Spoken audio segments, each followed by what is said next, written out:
welcome. It's always a privilege to come to Cisco, and now you've got Linksys as well, even bigger, and I can sort of already detect that same positive, energetic atmosphere that I detected at Cisco. It's always wonderful to come here, it really is. I'm going to tell you a very quick story, because I know there can be any number of keynote speeches go on and on, so I'll try and be very brief as I'm last up.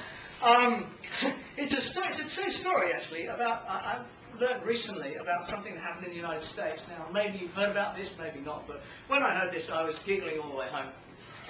It was a story about a guy who went to his office in California, and he had a window office, and he could see what they call over there a divided highway, a dual carriageway. It's got a grass strip down the middle, so the traffic goes either side. And one morning he went to work and he sat down and he logged onto his computer and he looked out the window and a little van with amber lights drove up and stopped at the beginning of this divided highway. Two guys got out with shovels and they dug a hole.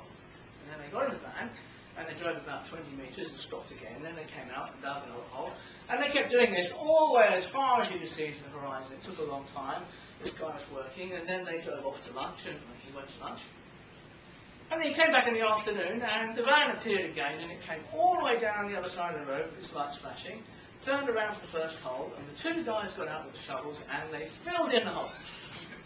And then they drove 20 metres on to the next hole, and they got out, and they filled it in, and they spent the whole of the afternoon going all the way down the road filling all the holes, and then they went home. Well, of course, this guy pays local community tax and city taxes, and so he's an independent businessman. So he said, well, what is my money actually being spent on? This is the most stupid thing I've ever seen, a complete waste of my taxpayers' money. So he called the local council, and they were very concerned, saying, oh, yes, sir, we will look into this for you seriously. And they sent him an email a couple of days later, and the line that he got back was, the guy who plants the trees was off sick. Do you really think that's stupid or not? But it actually is relevant, actually, in a funny kind of way. I found it amusing, but it struck me when I was driving home when I heard this story. Are people stupid? Do you think those people are stupid? Do you think they're stupid? Actually, they're not stupid. The system is stupid. The restraints, the constraints that they work in are stupid. Got a music You've got to find it fast. Oh, goodness sakes, it's going into the latest. The point is that people aren't stupid. Generally, people aren't stupid. I know you've got exceptionally bright people working here, but generally, people are not stupid. Systems are stupid. Organisations are stupid. These guys are working for government. I mean, you can argue that's a little bit stupid, but the point is that they're already constrained in a very ridiculous set of bureaucracy, rules, red tape, and they've got no choice but to work with it. And this leads me on to what I love about this organisation coming here. Of course, you have to have regulations for everything.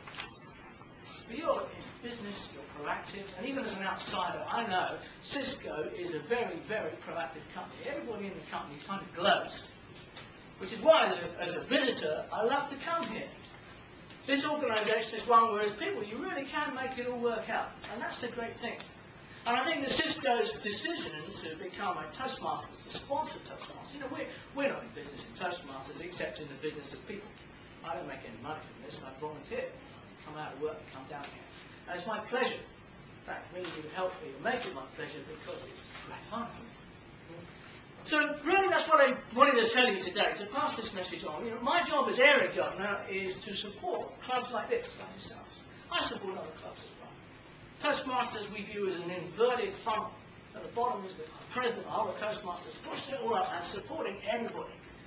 We're at the top, and as we begin to develop as a club, it's still a very new club, we'll start to decide, well, we could climb down a bit and take on some more rocks and do some more. And before you know it, you're going to be doing things like me, volunteering to be area governor and division governor and such like that. Where's all my free time gone? But why am I having so much fun? So with that, I'm going to leave it, because I'm aware we're a bit short of time. During the break, please come and say hello. My job is to facilitate the success of this club where possible within the Toastmasters organisation. So if you have anything you need from us, anything like that, please come and work with me, and I'll work with Zaid and his fantastic team. All right? Thank you all very much.